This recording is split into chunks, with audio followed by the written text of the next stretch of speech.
Olá, besourinho perdido, tudo bem? Esse é o canal Visagem, meu canal de histórias de terror, e eu sou a Chay. Sejam bem-vindos. Hoje eu vou ler um relato que ele não é muito grande, não. E ele não tem nome. E o título do relato é A Coisa na Fazenda do Meu Tio.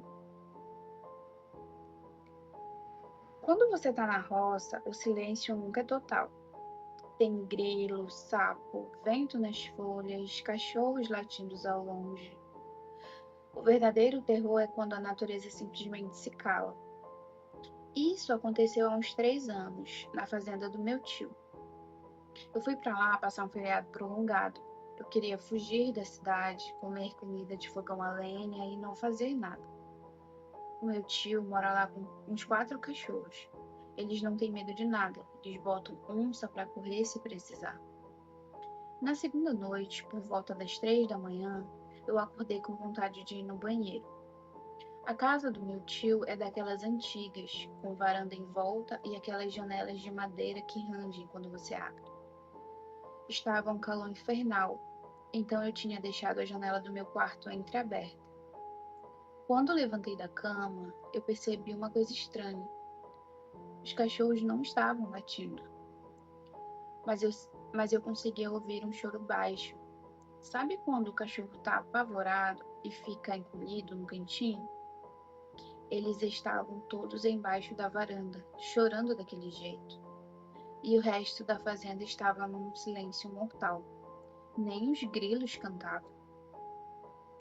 Eu saí do banheiro e fui até a cozinha para pegar água. A janela da pia dá direto para o pasto que descia até um córrego. A lua estava muito clara, daquelas que iluminam quase tudo. Eu acho que é a lua cheia, né? Enquanto eu enchia o copo de água, eu olhei para fora, meio sem pensar. Lá embaixo, perto da cerca de arame farpado, tinha uma figura.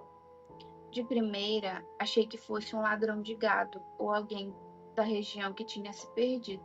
Mas o que a pessoa ia estar fazendo de madrugada andando pela floresta, pela fazenda dos outros? Enfim, mas conforme eu fui focando a visão, o meu sangue gelou. A proporção do corpo estava toda errada. Era alto, muito alto. Deveria ter mais de 2 metros. Os braços eram compridos demais, passavam da linha dos joelhos, e as pernas pareciam ter uma articulação extra, dobrando um pouco para trás, como a perna de um cachorro ou de um cavalo. Parece, quando ele fala assim, parece que ele está descrevendo um gafanhoto, né? Tá. A pele não refletia a luz da lua direito. Era de um cinza muito pálido. Eu fiquei paralisado com o copo na mão. Meu cérebro tentava achar uma explicação lógica. É um cara doente, um animal esquisito. É a sombra de uma árvore. Parece até eu quando estou tentando ignorar o perigo. A coisa estava abaixada perto de um dos bezerros do meu tio. O bezerro estava deitado, completamente imóvel. A criatura não estava devorando o animal.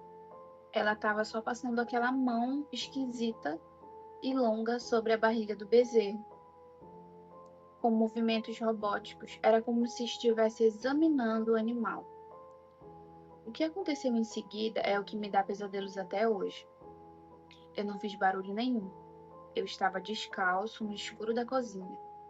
Mas de repente, a coisa parou o que estava fazendo e lentamente ela virou a cabeça na direção da casa, na minha direção.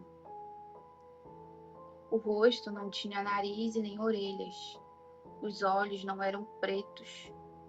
Eles eram fundos, era como se fossem buracos. E eu senti lá no fundo da minha alma que aquilo estava me vendo. A sensação não era de maldade. Ele transmitia uma sensação de indiferença absoluta, como se eu fosse uma formiga na parede. A criatura deu um passo em direção à casa. O movimento foi silencioso e rápido demais, como se tivesse deslizado e pulado a 3 metros da cerca sem esforço nenhum. Eu entrei em pânico. Eu joguei meu corpo no chão e me encolhi debaixo da pia. O meu coração batia tão forte que eu achei que eu ia ter um infarto ali mesmo. E eu fiquei ouvindo, esperando o barulho, esperando os passos e esperando a porta da frente ser arrombada. Mas nada aconteceu. Eu fiquei ali deitado até o sol raiar e os galos começarem a cantar. Quando finalmente tive coragem de levantar e olhar pela janela, o pasto já estava vazio. Eu fui para o quarto e o meu tio já estava acordado tomando café. Ele olhou para minha cara de terror, me deu uma xícara e antes que eu conseguisse abrir a boca, ele disse, olhando para o chão: Os cachorros dormiram embaixo da casa hoje. Passou por aqui de novo, né? E eu fiquei mudo. Ele deu um gole no café com a maior naturalidade do mundo e continuou. O bezerro amanheceu morto, sem uma gota de sangue. Eu vou ter que enterrar longe para não chamar mosca. Quando isso acontece, o segredo é não acender a luz e não olhar. E como que não olha, mano? Mesmo sem querer, a pessoa olha. Eles não gostam que a gente olhe. Peguei minhas coisas e fui embora da fazenda antes do almoço. Mas o meu tio continua morando lá. Ele diz que é o preço de viver longe da cidade.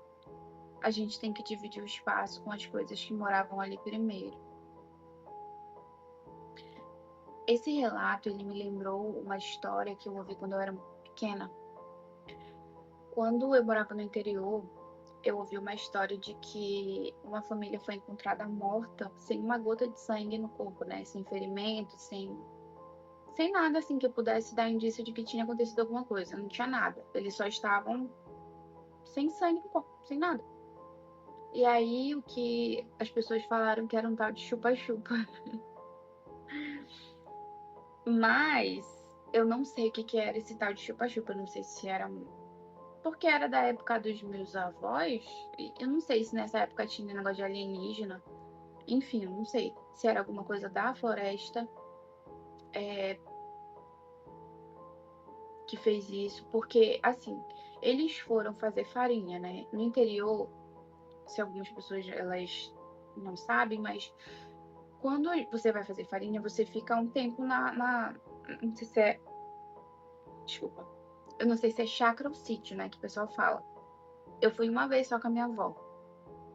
Mas eles foram fazer farinha e lá tem tudo que eles precisam. Tem a casa deles, tem os locais para fazer farinha, onde planta mandioca e tal. E eles demoraram muito para voltar, parece. E aí foram atrás e foi quando eles encontraram a família toda morta. E aí eu não sei que fim que deu, porque essa história tem muitos anos. Mas esse relato me fez lembrar dessa história. E eu lembro que quando eu ouvi essa história, eu fiquei com muito medo, porque eu morava no interior, né? E eu fiquei com muito medo de vez em quando, tipo, a minha avó ia também, né, fazer farinha e eu ficava bitolada da minha cabeça. E aí eu me lembrei dessa história. Nossa, eu falo muito, e aí, né? Difícil. Mas esse foi o vídeo de hoje. O relato ele não foi muito longo, também não foi tão assustador, quer dizer, pra gente, né, que tá ouvindo, mas pra pessoa que viveu isso deve ter a morte, deve ter sido a morte. Mas é isso. Se você quiser enviar o seu relato, eu sempre deixo o e-mail na descrição do vídeo, tá? Se você quiser enviar, você pode enviar, de preferência que você não envie com nomes, né? Que você tire os nomes, que você troque os nomes, porque aí pode ser que dê algum problema e a gente não quer problema, né? Então é isso. Eu espero vocês no próximo vídeo.